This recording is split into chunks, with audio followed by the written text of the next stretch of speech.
Hola, pues buenas tardes. Mi nombre es José Luis, por si alguno de ustedes no me conoce. Y bueno, estoy un poco enfermo. Para serles sincero, no sé si dormí hoy porque tenía mucho dolor en la garganta, ¿verdad? Por eso traigo aquí tengo mi botiquín listo aquí por todo lo que se necesite. Mi té está listo. Pero pensaba, ¿verdad? Del dolor y de esta responsabilidad y este privilegio. Yo tenía eh, pues ese llamado, digamos, para platicarles acerca de este tema, ¿verdad? Estamos hablando del libro de Mateo y el tema de hoy habla precisamente de la oración, algo que hemos estado aquí haciendo, ¿verdad? Orando por los enfermos, por todas nuestras necesidades.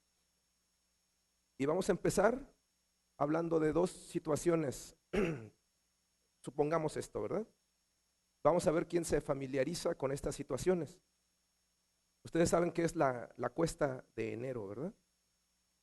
Cuando todo sube, ¿verdad? Sobre todo en México, todos los productos suben en enero. Ya están sufriendo de la inflación.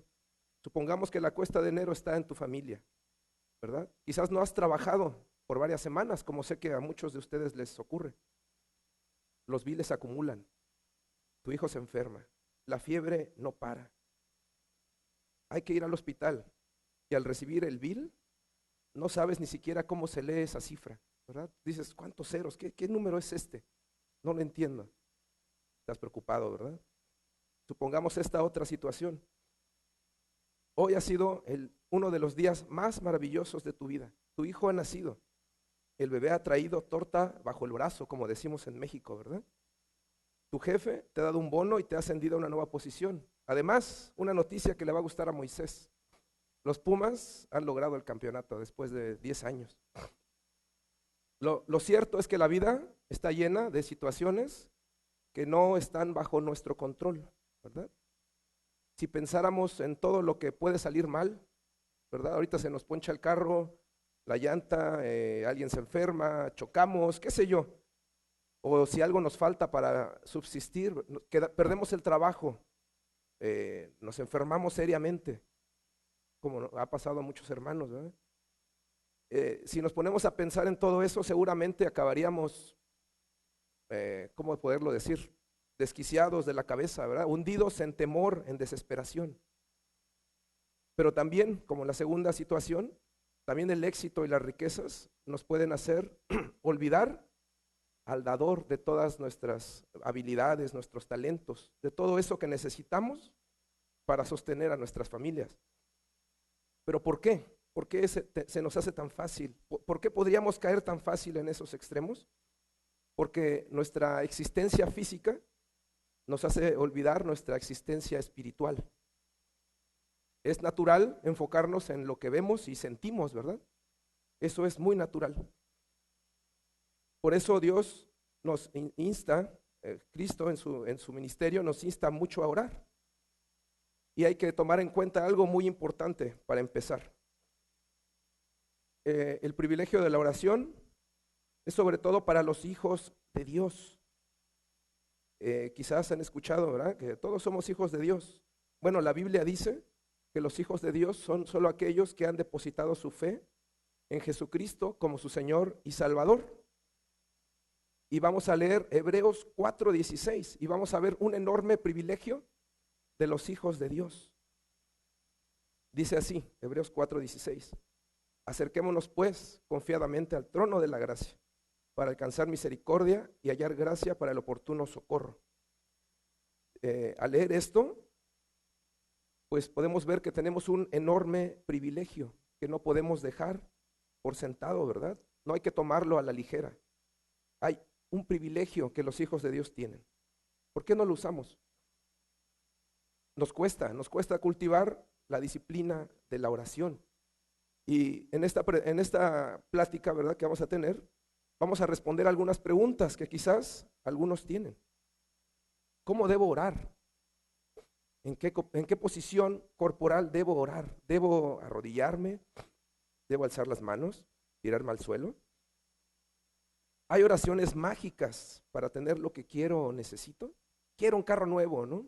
Quiero un carro deportivo. Dios, dame un carro deportivo. Si oro todos los días, ¿todo me saldrá como yo quiero? ¿Todas las oraciones serán escuchadas por Dios? Vamos a lo largo de lo que vamos a leer, ustedes mismos van a sacar sus conclusiones acerca de estas preguntas. Para empezar a leer los evangelios, vemos que durante su ministerio, Cristo mismo nos dio el ejemplo de la importancia de la oración en su vida. Y aquí algunas circunstancias en las cuales él oraba. Podemos leer que él oraba cuando estaba triste o cuando algo importante iba a ocurrir, cuando estaba muy ocupado o abrumado, ¿verdad? Lo buscaban las masas para que lo sanara, pero antes de empezar él oraba. También oraba cuando él estaba preocupado por sus discípulos. También la Biblia nos dice que hay que orar noche y día. Y aquí un versículo a memorizar. Si has querido memorizarte un versículo en tu vida, ¿por qué no te memorizas? Primera de Tesalonicenses 5:17. Orar sin cesar. Es un versículo muy fácil de memorizar. Y si algo te quieres llevar de este día, llévate ese versículo. Orar sin cesar. También dice la Biblia que hay que orar en todo lugar y por todo, ¿verdad? Ese ejemplo nos lo dejó Cristo a lo largo de su ministerio. Pero también nos dejó un modelo de oración que contiene puntos muy importantes a considerar cuando nos acerquemos al trono de la gracia. Pero ¿qué creen? Este modelo de oración no lo hubiéramos podido tener si uno de los discípulos le hace una sencilla petición que sorprende. A mí me sorprende porque él era judío y él estaba inmerso pues en un pueblo muy religioso, ¿verdad? Era para ellos normal orar, pero él vio algo distinto en Cristo, cómo él oraba. En Lucas 11:1 podemos ver esta sencilla petición hacia Cristo. Él le dijo: Señor, enséñanos a orar. Y después de esa sencilla petición es donde encontramos pues lo que muchos conocen como el Padre Nuestro, ¿verdad? Vamos a leer Mateo 6:5-6 para empezar a separar estas consideraciones que debemos hacer cuando oremos. Primero dice así: y cuando ores, dice, no seas como los hipócritas, porque ellos aman el orar en pie y en las sinagogas y en las esquinas de las calles, para ser visto de los hombres. De cierto os digo que ya tienen su recompensa. ¿Cuál es su recompensa? Pues fama entre los hombres quizás, ¿verdad? Esa es su única recompensa. Mas tú, cuando ores, entra en tu aposento y cerrada la puerta, ora a tu Padre que está en secreto, y tu Padre que ve en lo secreto te recompensará en público. Entonces lo que podemos leer aquí o entender es que primeramente hay que orar con sinceridad. No debemos de aparentar ser espirituales, ¿verdad? Porque eso solo le agrada a los hombres, ¿verdad? La apariencia solo le va a agradar a los hombres, pero sabemos que Dios ve el corazón y por eso tenemos que ser sinceros cuando nos acerquemos a Él. También podemos entender que aquí no habla de una posición física, como les decía, la Biblia menciona varias y si te gusta alguna de ellas está bien, pero lo que importa realmente es la actitud de nuestro corazón. ¿Cómo nos acercamos a Él, verdad? ¿En qué actitud? Aquí se menciona una palabra, hipocresía. ¿Quién era un hipócrita? Era un actor del teatro griego antiguo. Se han visto, ¿verdad? Las caretas. Los actores pues tenían que salir llorando y se ponían una careta, y al rato ya tenían que salir contentos, se ponían otra careta. Eso es el origen de la palabra hipócrita. No lo debemos hacer cuando nos acerquemos a Dios, ni tampoco con nuestros semejantes, ¿verdad? El segundo punto que vamos a leer en Mateo 6:7-8. Bueno, el primero, perdón, para sus apuntes, no sé si está subrayado o no. Hay que orar con la actitud correcta. El siguiente punto es sin vanas repeticiones. Mateo 6, 7 al 8. Dice así: y orando, no uséis vanas repeticiones como los gentiles, que piensan que por su palabrería serán oídos. No os hagáis pues semejantes a ellos, porque vuestro Padre sabe de qué cosas tenéis necesidad antes que vosotros le pidáis. Nosotros venimos de como latinos, ¿verdad? Venimos de una herencia católica y es común, asistimos hace poco a un funeral y es común en los funerales rezar el rosario, ¿verdad? Pero si juntamos lo que acabamos de leer, de orar con la actitud correcta y sin vanas repeticiones, veremos que no se cumple en eso. Porque al recitar algo, al repetirlo, y lo dices, solo por cumplir, hasta hay una cuenta que tienes que cumplir para que tu oración sea correcta, eso no es lo que Cristo nos enseña. Nos dice que no debemos usar frases repetidas. Obviamente tenemos que pensar lo que estamos orando. Te imaginas que le hables a un pariente, ¿verdad? Que le hables a, no sé, a tu hijo, a alguien por teléfono y que simplemente le digas, ¿verdad? Hola hijo, ¿cómo estás? Sí, te quiero mucho, sí, te quiero mucho, claro, claro que sí, pues no me importa cómo estés hoy, bye, pum, cuelgas. Cuando hablas con alguien que tú amas, tú sacas de tu corazón lo que quieres decirle, ¿verdad? Y expresas lo que tú quieres decirle a esa persona que tú amas. En este caso, no estás hablando con cualquier persona, estás hablando con Dios, ¿verdad? El creador del universo. Pero ojo, esto no significa que no debemos orar repetidamente, o sea, por una situación, una circunstancia que te preocupa, alguna persona que está enferma, la puedes mantener en oración. Sí, eso es correcto. Eso no son vanas repeticiones. Vamos a leer un término que se llama la importunidad. Y vamos a entender que la importunidad es algo que está permitido. Vamos a leer Lucas 11, 5 al 10. Dice así: les dijo también, ¿quién de vosotros que tenga un amigo va a él a medianoche y le dice, amigo, préstame 3 panes, porque un amigo mío ha venido a mí de viaje y no tengo que ponerle delante? Y aquel respondiendo desde adentro le dice, no me molestes, la puerta ya está cerrada y mis niños están conmigo en cama, ¿no puedo levantarme y dártelos?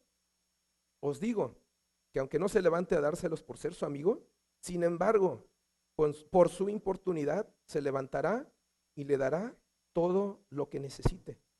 Y yo os digo, pedid y se os dará, buscad y hallaréis, llamad y se os abrirá. Entonces, la importunidad, ¿verdad? Pedir a Dios por algo, esa situación, esa persona, eso que nos preocupa, mantenerlo en oración está permitido. Esa no es una vana repetición, porque lo estamos pensando, lo sentimos, ¿verdad? El siguiente punto, en Mateo 6:9, que vamos a ver, es que al orar, alabamos a Dios. Dice así, vosotros pues oraréis así, Padre nuestro que estás en los cielos, santificado sea tu nombre. Cuando nosotros oramos, estamos reconociendo primeramente que Él es Dios, ¿verdad? Que nosotros no tenemos el control de las cosas que nos pasan. Derramamos nuestro corazón ante Él porque reconocemos que simplemente no podemos nosotros mismos. Reconocemos que Él es Dios y que Él sí tiene el control. También al orar, y sobre todo si lo hacemos por la mañana, durante el día vamos a mantener nuestra actitud centrada en Dios y lo que Él quiere que nosotros hagamos, lo que le agrada, pidiéndole que gobierne cada detalle de nuestra vida. Y ahora podemos ver que estamos alabando a Dios, pero ¿cómo nos vamos a acercar a Dios si no estamos siendo santos, ¿verdad? Si no estamos haciendo lo que agrada a Dios. Nosotros mismos debemos ser santos para honrar el nombre de Dios, otra vez, sin hipocresía. Nos estamos acercando al trono de gracia. Hay que acercarnos con la actitud correcta. El siguiente punto, debemos reconocer que toda oración ante todo se somete a los propósitos y planes y gloria de Dios. Mateo 6:10 dice así: venga tu reino, hágase tu voluntad, como en el cielo, así también en la tierra. Esta parte contesta la pregunta de eh, si yo pido a Dios lo que sea, ¿Él me lo dará? Bueno, aquí está una parte de la respuesta. Se somete a la voluntad y propósitos de Dios. Y si a lo mejor no te queda claro, ¿verdad? Piensas que Dios es el genio de la lámpara. Vamos a ver cómo Cristo nos dio un ejemplo de cómo hasta las oraciones de su Hijo estaban sujetas a la voluntad del Padre. Mateo 26:39 dice así: yendo un poco adelante, se postró sobre su rostro, orando y diciendo: Padre mío, si es posible, pase de mí esta copa, pero no sea como yo quiero, sino como tú. ¿Verdad? Él reconocía el temor de lo que iba a enfrentar y él sabía cuál era el propósito de su estancia en la tierra. Él oró, pero reconoció su oración reflejaba esa angustia que él tenía, porque Cristo era 100% humano y 100% Dios, ¿verdad? Él sentía como nosotros y él sintió temor en ese momento y él oró por ese temor, pero reconoció que había un plan más grande que lo que él pudiese sentir. También Pablo, ¿verdad? Si leemos 2 Corintios, él tuvo revelaciones fabulosas que lo pudieron haber exaltado, pudo haberse creído, como decimos en México, el muy, ¿verdad? Porque él vio muchas cosas maravillosas, pero él tuvo un aguijón en la carne. No se especifica qué, a lo mejor una enfermedad, algo estaba mal en él. Y él oró y Cristo, Dios le dijo que le bastaba con su gracia. Ustedes lo pueden leer en 2 Corintios. Vamos a ver que pedir lo que queremos, entre comillas, es decir, con un espíritu egoísta y centrado en nuestros propios vanos intereses, no es el espíritu de oración que a Dios le agrade. Ese tipo de oraciones no serán contestadas. Santiago 4:3 dice: pedís y no recibís, porque pedís mal, para gastar en vuestros deleites. O sea que ese carro deportivo, pues trabaja, amigo. Ahora, este tipo de oraciones no le gustan a Dios, no lo honran. ¿Qué tipo de oración? Si tú has pensado, hoy no sé qué orar, ¿hay alguna oración que agrade a Dios? Sí, vamos a ver Primera de Timoteo 2:1-4. Dice así: exhorto ante todo a que se hagan rogativas, oraciones, peticiones y acciones de gracias por todos los hombres, por los reyes y por todos los que están en eminencia, para que vivamos quieta y reposadamente en toda piedad y honestidad. Porque esto es bueno y agradable delante de Dios nuestro Salvador, el cual quiere que todos los hombres sean salvos y vengan al conocimiento de la verdad. Quizás tienes angustia, se me fue la palabra, cuando estás muy triste, ¿cómo se llama eso? Depresión, ¿verdad? ¿Cómo quitar esa depresión? Pues pidiendo por los demás, primeramente. Cuando dejamos de enfocarnos en nosotros mismos y vemos la necesidad de los demás, ese tipo de oraciones le van a agradar a Dios. Orar por los gobernantes. Estos días las noticias son alarmantes, ¿verdad? Todo lo que está pasando. Vemos noticias de México y es muy triste todo lo que pasa allá. Muertes, los narcotraficantes, guerras. Ese tipo de oración agrada a Dios. Orar por los gobernantes. Y también orar por las personas que no conocen a Cristo.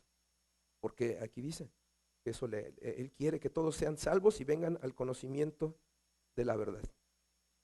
El siguiente punto es reconocer nuestra necesidad física. Mateo 6:11. El pan nuestro de cada día, dánoslo hoy. Tenemos que reconocer que todo lo que hacemos, ¿verdad? Todas nuestras habilidades, en lo que trabajamos, si tú eres bueno pegando algo, cortando, qué sé yo, eres bueno para los negocios, ese don viene de Dios también y hay que agradecer por ello. Proverbios 30, 8 al 9. No me des pobreza ni riquezas, manténme del pan necesario, no sea que me sacie y te niegue y diga, ¿quién es Jehová? Tenemos que mantener los pies en la tierra, ¿verdad? Reconocer quiénes somos, no somos nada. Tenemos que reconocer nuestra necesidad física, pero también tenemos que reconocer nuestra necesidad espiritual, que creo yo es mucho más grande. Mateo 6, 12 al 13. Dice así, y perdónanos nuestras deudas, como también nosotros perdonamos a nuestros deudores. Y no nos metas en tentación, mas líbranos del mal, porque tuyo es el reino, el poder y la gloria por todos los siglos. Amén. Perdónanos nuestras deudas, dice Mateo 6, 12. Tenemos que reconocer que estamos en deuda con Dios y necesitamos un lavado de pies diario. Juan 13, 8 al 11. Pedro le dijo, no me lavarás los pies jamás, le dijo a Jesús. Jesús le respondió, si no te lavare, no tendrás parte conmigo. Le dijo a Simón Pedro, Señor, no solo mis pies, sino también las manos y la cabeza. Jesús le dijo, el que está lavado no necesita sino lavarse los pies, pues está todo limpio y vosotros estáis limpios. Dice, aunque no todos, porque sabía que estaba Judas ahí también, ¿verdad? ¿Quién está limpio ante Cristo? Completamente. Los que han sido lavados por su sangre, los que han confiado en Él, como decía, por fe, como su Señor y Salvador. Pero aún así, aunque estamos limpios ante Él, no por nuestra justicia, sino por la de Él, necesitamos lavarnos los pies. Antes, cuando entraban a una casa, pues era normal que alguien les iba a lavar los pies. ¿Te imaginas estar en el desierto y la tierra y sin zapatos como los que tenemos ahora? Necesitamos lavarnos los pies diario. ¿Por qué? Porque si bien somos hijos de Dios, somos siendo pecadores, ¿verdad? Él nos va a santificar cuando Él nos lleve o cuando Él venga. Hasta ese día vamos a ser santos. Pero necesitamos reconocer nuestra deuda con Dios. Perdónanos nuestras deudas. Hay que lavarnos los pies diario. Dice, y no nos metas en tentación, mas líbranos del mal. La Biblia enseña que Dios no nos puede tentar, pero debemos reconocer que Dios permite que se nos pruebe. Nuestra actitud diaria debe de ser la de evitar los peligros del pecado. Siempre habrá una salida. Eso es la promesa de Dios, ¿verdad? Que aunque tengamos esas pruebas, siempre habrá una salida. No va a haber tentaciones más grandes de lo que podamos soportar y siempre habrá una salida. Lo que pasa es que, ya saben, ¿no? Nuestra naturaleza nos cierra los ojos y pensamos que no hay salida, pero siempre la hay. Por eso tenemos que orar, para estar en ese espíritu fuerte y estar conscientes de lo que está pasando a nuestro alrededor. Porque sabemos que no es una lucha contra carne ni sangre, ¿verdad? Sino contra potestades, contra fuerzas del mal, ¿verdad? Que están alrededor siempre de nosotros, deseando que caigamos. Que caigamos nosotros o caiga nuestra familia, nuestro hogar, que se separen las familias. Eso es lo que el enemigo quiere, ¿verdad? Tenemos que orar para pedir precisamente que Dios nos mantenga centrados en esa guerra espiritual y con las armas arriba, ¿verdad? Con la guardia arriba. Ahora, sigamos. Dice al final de estos versículos, porque tuyo es el reino, el poder y la gloria. Sí, nuestra oración debe incluir alabanza a Dios, siempre, porque Él se la merece. ¿Quién más? Y finaliza con amén. Y tú te preguntarás, a lo mejor nunca has escuchado, ¿verdad? ¿Qué es eso del amén? ¿Por qué dicen amén? Cuando tú dices amén, estás diciendo, yo lo creo, yo espero eso, yo confío que Dios escucha mi oración y cumplirá sus promesas. Eso es lo que significa amén. Yo creo, yo espero, yo confío. Eso es como también tenemos que incluir esa confianza, esa creencia, esa fe en nuestra oración. Y aquí viene algo muy importante, ya casi para cerrar esta prédica. muy, muy importante. No podemos orar sin perdonar. Y vamos a leer Mateo 6, 14 al 15. Dice así: porque si perdonáis a los hombres sus ofensas, os perdonará también a vosotros vuestro Padre Celestial. Mas si no perdonáis a los hombres sus ofensas, tampoco vuestro Padre os perdonará nuestras ofensas. Tenemos que perdonar a nuestros semejantes. Ahora, no podemos confundir este perdón que se menciona aquí con la justificación otorgada a los que están en Cristo. Porque sabemos, por ejemplo, en Efesios 2:8, dice que por gracia somos salvos por medio de la fe. Y esto no es de vosotros, pues es un don, un regalo de Dios, ¿verdad? Y hay muchos versículos que apoyan esto. Por nuestra justicia, nosotros jamás podríamos ser lo suficientemente buenos como para agradar a Dios. Eso nunca va a pasar. Solo a través de la justicia, del sacrificio de Cristo es que podemos ser salvos y acercarnos a Él. Nuestra salvación no se basa en nuestras obras de justicia. Pero ojo, el perdón diario a nuestros semejantes es una evidencia poderosa de un verdadero cristiano, pues refleja el amor de Dios derramado en nosotros por su gracia, ¿verdad? A través de Cristo. Vamos a ver más allá. Ya vimos que necesitamos perdonar, pero ¿qué pasa si no perdono? ¿Es un pecado? Sí. El no perdonar es una desobediencia directa a lo que Dios quiere en nuestras vidas. Para apoyar este punto, leamos Efesios 4, 31 al 32. Dice así, no sé si está por ahí: quítense de vosotros toda amargura. Aquí va una lista de pecados, ¿verdad? Amargura, enojo, ira, gritería, maledicencia. ¿Decir groserías? Sí, amigo. Y toda malicia. Antes sed benignos unos con otros, misericordiosos, perdonándonos unos a otros. Eso es lo que Dios quiere en nuestra vida, perdón. Como también Dios os perdonó a vosotros en Cristo. Necesitamos perdonar, porque si no perdonamos, estamos yendo en contra de Dios. ¿Y qué creen? Si pecamos, si no perdonamos, nuestra oración simplemente no será escuchada de acuerdo a la Biblia. Tengo para apoyar esto el versículo Salmo 66, 17 al 18.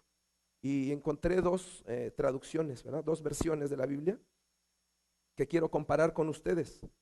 La primera es la Reina Valera. Dice: a él clamé con mi boca y fue exaltado con mi lengua. Si en mi corazón hubiese yo mirado a la iniquidad, el Señor no me habría escuchado. A lo mejor no queda muy claro en esta versión. Vamos a ver la Nueva Traducción Viviente. Pues clamé a él por ayuda, lo alabé mientras hablaba. Si no hubiera confesado el pecado de mi corazón, mi Señor no me habría escuchado. Necesitamos ponernos a cuentas con ese lavado diario, ¿verdad? Durante nuestra oración no solo se trata de pedir y pedir y pedir, como vimos. Se trata de ponernos a cuentas con Dios y hacer oraciones que agradan a Él. Pedir por los demás, pedir por los enfermos, por los gobernantes, por nuestros hijos, por nuestra familia, nuestros padres, ¿verdad? Vamos a enfocarnos menos en nosotros y más en los demás. Y aquí tengo un versículo que no puse en las notas, pero al leerlo, porque si yo seguía estudiando de la oración, no para. Puede seguir y seguir y seguir, y aquí estaríamos muchas horas. Voy a leerles en Isaías 58, el capítulo 58. Dice: el verdadero ayuno es el título que le ponen aquí. Recordemos, Isaías fue un profeta ahí en Israel, ¿verdad? Y aquí hay una instrucción de Dios hacia él. Y se los voy a leer. Clama a voz en cuello, no te detengas, le dijo a Isaías. Alza tu voz como trompeta y anuncia a mi pueblo su rebelión y a la casa de Jacob su pecado. Que me buscan cada día y quieren saber mis caminos. Religión, ¿verdad? Como gente que hubiese hecho justicia y que les hubiese dejado la ley de su Dios. Me piden justos juicios y quieren acercarse a Dios, acercándose a través de religión, ¿verdad? Porque dicen, ayunamos y no hiciste caso. Todavía le reclaman a Dios. Humillamos nuestras almas y no te diste por entendido. He aquí que en el día de vuestro ayuno buscáis vuestro propio gusto, dice Dios, y oprimís a todos vuestros trabajadores. He aquí que para contiendas y debates ayunáis, y para ir con el puño inicuamente, no ayunéis como hoy, para que vuestra voz sea oída en lo alto. Es tal el ayuno que yo escogí, que de día aflija el hombre su alma, religión, que incline su cabeza como junco y haga cama de silicio y de ceniza. ¿Llamaréis esto ayuno y día agradable a Jehová? Religión. ¿No es más bien el ayuno que yo escogí, desatar las ligaduras de impiedad, soltar las cargas de opresión y dejar ir libres a los quebrantados y que rompáis todo yugo? ¿No es que partas tu pan con el hambriento y a los pobres errantes albergues en casa? Que cuando veas al desnudo lo cubras y no te escondas de tu hermano. Unas promesas de Dios. Entonces, haciendo esto, ¿verdad? Ayudando a los demás, nacerá tu luz como el alba y tu salvación se dejará ver pronto.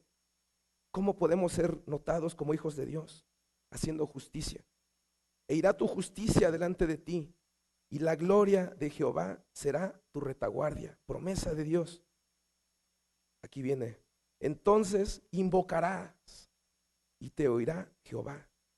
Clamarás y dirá él, heme aquí. Si quitaras de en medio de ti el yugo, el dedo amenazador y el hablar vanidad, y si dieras tu pan al hambriento y saciaras el alma afligida, en las tinieblas nacerá tu luz y tu oscuridad será como el mediodía. Jehová te pastoreará siempre y en las sequías saciará tu alma y dará vigor a tus huesos y serás como huerto de riego y como manantial de aguas cuyas aguas nunca faltan. Una promesa de Dios. Esa es la forma en que nuestra oración será escuchada, haciendo lo que a Dios le agrada.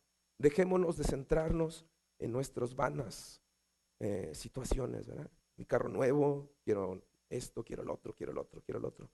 Voltemos a ver las necesidades de nuestros hermanos, de nuestra familia, de nuestros amigos. Oremos por ellos, oremos por los enfermos. Eso es lo que agrada a Dios, como lo vimos.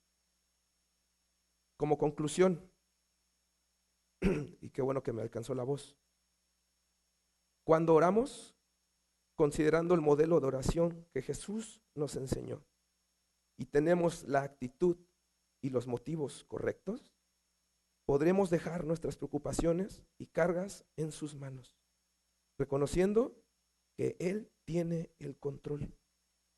Así tendremos la paz que sobrepasa todo entendimiento.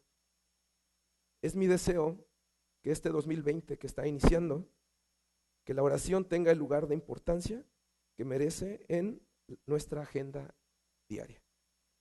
Y eso, con esto he concluido esto. Me gustaría pues cerrar orando, ¿verdad? Por nosotros y por lo que leímos. Lo tienen en sus apuntes. Anoten Isaías 58, léalo. Me encantó. Isaías 58. Vamos a cerrar orando, por favor. Vamos a inclinar nuestro rostro.